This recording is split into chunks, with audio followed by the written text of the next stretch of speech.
Nah, yang saya sepil di sini, ini, nah di sini ya di labelnya Kuwait Al Khair. Nah, Anda ingat kalau kata-kata Kuwait, teman-teman? Kuwait itu identik dengan apa? Kuwait itu. Assalamualaikum warahmatullahi wabarakatuh. Halo teman-teman, ketemu lagi dengan dua Bang Deso ya di channel Mr. Coach. Yuk ngobrol lagi bareng-bareng di channel ini. Yuk siapkan kopinya yang kental, ngolah pikir dengan sersan sedesa pisan. Gedong. Ada beberapa YouTuber dari kalangan azwaja yang tidak terima dan berusaha untuk memberikan data palsu atau fitnah kepada ponpes-ponpes yang bermanhaj salaf. Dan ini naudzubillah min dzalik, orang tersebut kalau menurut saya hanya karena ada kebencian. Saya berbicara tentang hal ini karena saya itu sayang kepada kalian, teman-teman saya yang masih beragama NU. Ya, bukan Harry Pras yang bilang kalau NU menjadi agama, tapi kiai dari kalian. Dan itu belum diklarifikasi sampai sekarang. Agama NU katanya bos, Kiai Munib bos.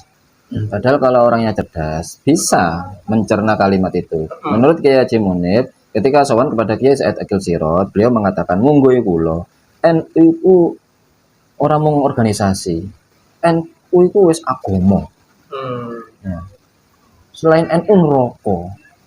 Bos ya. Itu munggo. Paham nggak sampean kalimat munggo kulo, coro kulo. Coro. Ya.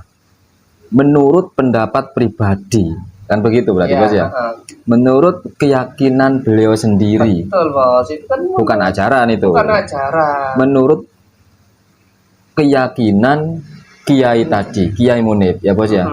Karena beliau sudah sangat meyakini bahwasanya NU ini sangat baik, sesuai dengan sesuai dengan syariat, itu. maka beliau berpendapat munggoe beliau, menurut beliau, menurut cara pandang beliau, menurut keyakinan beliau, ini bukan tidak diajarkan. Dan beliau juga mewakili statement orang-orang awam sebenarnya Bos ya. Iya, Mewakili statement orang-orang awam yang sama berpendapat seperti itu ya. Karena apa? Karena kalau sudah ditanya, umpamanya jika Anda tanya kepada Kiai Munib, agama apa? Agama Anda apa? NU, sudah beres. Kalau NU pasti Islam, Bos ya. Kalau Islam belum tentu NU, kan begitu Bos ya. Nanti ribet kalau agama apa Anda? Islam. NU, NU Muhammadiyah apa Salafi apa Wahabi apa Syiah. Nanti ribet nanti. Jawab lagi ya kan. Ini kan jawab Sunni. Sunni yang mana? Jamaah Tabligh, NU, atau Nahdlatul Wathon, banyak Sunni. Jadi ribet, langsung saja. Agama Anda apa? NU, sudah itu. Paham kan NU kan Islam itu kan begitu. Saya di NU. Gitu maksudnya itu ya. Lebih simple. Tapi ini orang-orang ini yang sok kritis ini nggak paham kalimat teman-teman ya. NU sudah jadi agama. KUA, lembaga-lembaga, khotib-khotib Jumat harus dari NU. Kalau bukan NU salah semua. Begitulah fakta. Ya, ini sudah saya klarifikasi, sudah saya sampaikan waktu itu musimnya HTI, musimnya khilafah. Ya kan? Tidak tahu konteks ini, Tidak konteks. Itu waktu ramai-ramai khilafah, biasalah ya. Muhammadiyah juga harusnya seperti itu. Kalau berorasi kepada para kadernya, jamaahnya gitu. Kita harus semuanya dipegang salah Muhammadiyah. Kalau nggak dipegang Muhammadiyah, salah menurut Muhammadiyah. Ini juga NU, salah menurut NU, kan begitu, ya kan? Karena NU punya standar yang berbeda dengan standar organisasi lain, kan begitu.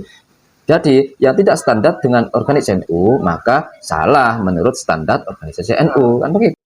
Bukan cuma saya baru tahu. Nabi Muhammad mengatakan, barang siapa yang mengucapkan kalimat la ilaha illallah pasti masuk surga. Tapi ada lanjutannya Bapak. Kecuali yang enggan, yang tidak mau. Siapakah orang-orang yang tidak mau itu? Dia yang durhaka kepada Nabi, dia yang tidak tunduk kepada aturan Nabi, syariat Nabi Muhammad, syariat ya, bukan makrifat hakikat thariqah, bukan, syariat Nabi Muhammad. Makrifat hakikat thariqat itu juga salah satu bagian dari syariat. Gimana itu? Anda ngomong ini dari mana Anda mengatakan mangqala la ilaha illallah masuk surga kecuali orang yang nggak mau. Bukan gandengnya, bukan hadis itu, gandengannya dengan hadis kecuali orang yang nggak mau itu kullu ummati dakhalal jannah illa man aba. Itu semua umatku masuk surga kecuali yang nggak mau. Nah, Itu loh. Kalau la ilaha illallah Muhammadur Rasulullah itu hubungannya dengan syafaat nanti. Selama ada la ilaha illallah Muhammadur Rasulullah di hatinya itu, walaupun sekecil biji darah, itu akan ditolong mendapatkan syafaat gitu loh. Ya kan? Jangan sok-sokan. Iya. Anda nyepil-nyepil hadis seupil-seupil begitu. Nah, iya disambung-sambung loh bos. Sambung ini dengan hadis yang lain. Ya kan? Sedangkan hadis yang utuh dipotong dipasangkan ke hadis itu Anda masuk mangkata bali yang mutamidan. Anda sering-sering menghakimi orang ya kan? Akhirnya Anda ini jadinya error ya kan? Menjamin orang masuk surga. Sedangkan Nabi Muhammad saja tidak demikian. Ngeri. Seluruh Loh, justru itu dari Nabi Muhammad bahwasanya siapapun orang Islam yang mengucapkan la ilaha illallah Muhammad Rasulullah walau di dalam hatinya ada hanya secuil biji darah akan ditolong mendapatkan syafaat. Baca lagi hadisnya. Tanya pada ustaz antum ya kan, kalau mereka gak ngakui itu, nah berarti mereka menyembunyikan hadis itu loh. Oh gitu bos. Ya. Berarti hanya sepotong-potong, nggak ada kelanjutannya. Iya, mereka itu hanya menyampaikan hadis yang menguntungkan mereka, kemudian menyampaikan hadis yang menghakimi orang lain, gitu loh. Jika hadis itu menguntungkan kelompok lain, disembunyikan. Jika hadis itu merugikan kelompok sendiri, disembunyikan juga. Itu intinya akan watak-watak orang munafik kayak gitu ya, hipokrit kalian itu. Ya. Gitu ya. Ya. Maaf ya, saya lagi gacor ini. umat Islam akan terpecah menjadi 73 golongan. Ya, kelompok Anda yang benar ya. Diulangi lagi. Itu aja. Ya itu aja. Apa? Anda ikut Wahabi itu apa perkembangannya? Pengetahuannya apa? Itu aja. Itu hadis umum, orang awam pun tahu itu ya kan. Ngapain? Itu. Mana perkembangan tentang ilmu agama itu mana? Cari hadis yang update Bang Eri, update. Ya kan katanya berdasarkan Quran dan Sunnah. Quran dan Sunnahnya itu aja. Nah iya. Padahal Kita banyak kita putus itu semuanya.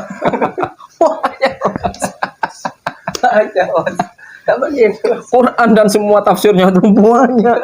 Anda muter-muter di situ, nggak ada tambahan ilmu. Qurannya ayat-ayat di Qurannya itu aja, hadisnya itu aja. Itu ngomongnya kayak mufti teman-teman ya. Nah, umat sekarang ini beras karena khairukum qaroni tsummaladina yalunhum generasi terbaik adalah di masaku, kemudian setelahnya sampai sekarang setelahnya semakin buruk, semakin banyak dosanya. Sudahlah, generasi sekarang ini generasi yang penuh dengan dosa, ya kan? Ada yang penuh dosa dengan cabul, ada yang penuh dosa dengan narasi fitnah, ada yang penuh dosa dengan menyesatkan saudaranya, ada yang penuh dosa dengan korupsi, ada yang penuh dosa dengan mencuri, ada yang penuh dosa dengan memakan daging saudaranya sendiri. Semuanya kita ini berlumur dosa. Yakinlah kita semua ini masuk dulu ke neraka. Yakinlah, biar kita sibuk pada dosa kita sendiri, biar kita sibuk untuk memohon syafaat kepada Kanjeng Nabi. Syafaat. Kita ini mengandalkan diri kita sendiri. Apa bos? Kita ini bos ya. Berarti kita itu generasi yang paling generasi buruk. Kita dulu zaman Nabi aja kiamat jaraknya segini, apalagi sekarang ya segini sudah. Bisa menyaksikan di situ. Di mana nih yang paling banyak pelanggarannya? Aliran yang mana yang banyak? Ya kalau di Indonesia, karena NU itu pusatnya, NU kan sudah ada di seluruh dunia. Tapi kan pusatnya di Indonesia, maka banyak pelanggaran-pelanggaran mungkin yang ya oknum aswaja di Indonesia karena emang di sini pusatnya.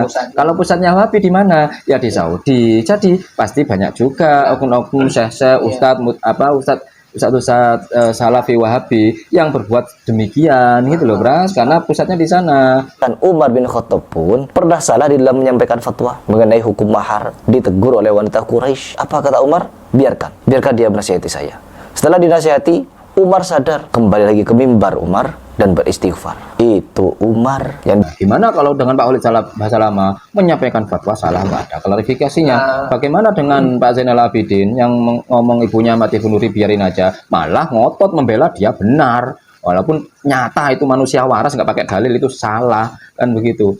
Bagaimana dengan Pak Syafiq Basalamah yang memfitnah Islam Nusantara itu katanya ingin memisah Islam dengan Arab, itu fitnah juga nggak benar, nggak ada klarifikasi. Banyak di antara kalian yang nggak pernah klarifikasi, hanya satu yang klarifikasi ya kan, Ustadz Zamzami, beliau minta maaf karena sudah menyesatkan semuanya. Yang lain fatal, semuanya adalah maha kebenaran. Yang saya tantang kepada kalian, cari di ponpes-ponpes salafi, ulama-ulama salafi, baik yang di Indonesia ataupun di Arab Saudi, yang melakukan kasus pencabulan terhadap jemaahnya, kepada santri-santrinya, kepada murid-muridnya lah, sodomi kepada murid-muridnya. Tidak ada ulama-ulama salafi yang seperti itu. Saya di sini tidak niat untuk membongkar kebusukan-kebusukan orang lain ya. Saya di sini tidak niat menampakkan aib-aib orang lain. Enggak. Di sini saya hanya ingin membela jamiah yang saya ikuti, membela organisasi yang saya ikuti, agar umat ini tidak terkesan bahwasanya di sini, di Aswaja ini adalah sumber pencabulan. Makanya saya niatkan untuk membongkar juga dari mereka, ya kan? Bahkan nanti saya buktikan, bahkan ada syekh mereka itu yang diundang di TV-TV nasional di Arab Saudi. Apa yang mereka lakukan? Apa yang dilakukan? Membunuh putrinya sendiri dan memperkosa putrinya sendiri. Nanti saya buktikan. Oke. Kali ini kita akan sampaikan, Bos. Yang kemarin, yang Riyadul Jannah, yang katanya hari Pres itu, Bos ya. Iya. Yang Tantos Golden klarifikasi kayaknya itu bukan katanya, Bos, karena sudah dibongkar oleh hari Pres, bukan katanya. Sekarang kita mau bongkar juga. Apa benar Yayasan Riyadul Jannah? Ini teman-teman, karakter mereka itu biasanya ciri-cirinya ada kata-kata Islamic boarding school. Kalau udah Islamic boarding school, yakinlah itu bukan dari Aswaja, bukan dari NU. Ya, bisa dari mana saja, bisa dari Al-Irsyad, bisa dari Muhammadiyah, bisa juga dari Persis. Islamic boarding school, pakai bahasa Inggris kayak gitu karakternya itu mereka itu ya teman-teman ya. Dan di sini kita akan sepil profilnya ya, profil dari Yayasan Riyadul Jannah. Company profile Istana Yatim Riyadul Jannah Depok. Oh ya, ini PDF teman-teman ya. Kita langsung skip saja, kita cari di ini ustadznya. Ini yang ngajar-ngajar di sana ya. 1. Via Susanti, seorang hafidhoh berasal dari Ponpes Al-I'tisom Yogyakarta. Al-I'tisom ya. Ini Al-I'tisom Yogyakarta. Nah ini pengurus-pengurusnya. Ya kan? Ini ciri-cirinya nggak ada ciri-ciri yang kayak gini teman-teman ya. Celana cingkrang, jenggot awut-awutan. Ini lagi juga celana cingkrang, jenggot awut-awutan. Oh, goreng juga, celana cingkrang, jenggot awut-awutan. Ini salah satu pengurusnya mungkin ya. Ini di profilnya begitu teman-teman ya. Jadi karakter mereka, gurunya itu dari sana, dari Al-I'tisom Yogyakarta. Dan Al-I'tisom Yogyakarta profil pengurusnya kayak gitu teman-teman ya, karakternya itu Anda tahu sendiri kan, karakter kayak gitu dari mana, kelompok mana ya. Kemudian Imam Baihaqi, guru berasal dari Ponpes Ar-Rohmah Kota Serang. Kemudian Anis Fuad, guru berasal dari Ponpes Ar-Rohmah Kota Serang. Kita sepil Pondok Ar-Rohmah Kota Serang. Ini dari Facebooknya teman-teman ya. Ini Pondok Pesantren Ar-Rohmah Serang. Nah, yang saya sepil di sini, ini. Nah, di sini ya di labelnya Kuwait Al Khair. Nah, Anda ingat kalau kata-kata Kuwait, teman-teman? Kuwait itu identik dengan apa? Kuwait itu pasti Anda tahu kalau ada kata-kata Kuwait. Kemana ini arahnya ini? Itu teman-teman ya. Jadi Yayasan Riyadul Jannah itu memang afiliasi dari sana. Walaupun Heri Pras ngomong apa nggak ada orang-orang Salafi Wahabi itu nulis Nabi Muhammad SAW, enggak ada. Kata siapa? Kata siapa? Itu kan baru saja fatwanya siapa, Ustadz Salafi yang baru saja itu. Jangan menulis SAW. Tapi kan enggak semuanya nurut teman-teman ya. Ini ustadznya didatangkan dari sana loh ya, bukan didatangkan dari NU, ya kan? Dan di pondok itu, di profil yang diunggah oleh Ripra, tidak ada logo NU, Bos ya, tidak ada. Jadi fix ini memang lebih Yayasan Riyadul Jannah ini lebih berafiliasi dengan kelompok-kelompok Al-Kuwaiti. Kalau sudah Al-Kuwait berarti bau-bau dana teman-teman ya, bau-bau proposal naik nih. Oke, tapi kami tidak menuduh pondok ini anu loh ya. Kami tidak menuduh pondok Ar-Rahmah ini didanai oleh Kuwait, enggak. Saya cuma itu apa salfok sama itunya, sama Kuwait Al-Kuwait. Oke, saya mungkin itu obrolan kali ini mudah-mudahan bermanfaat, mudah-mudahan mencerahkan pikiran kita, mudah-mudahan kita lebih bijak dalam bersih. mereka. Amin. Yang baik-baik semuanya datang dari Allah, yang jelek-jelek datang dari kami. Mohon maaf. Wassalamualaikum warahmatullahi wabarakatuh. Waalaikumsalam warahmatullahi wabarakatuh.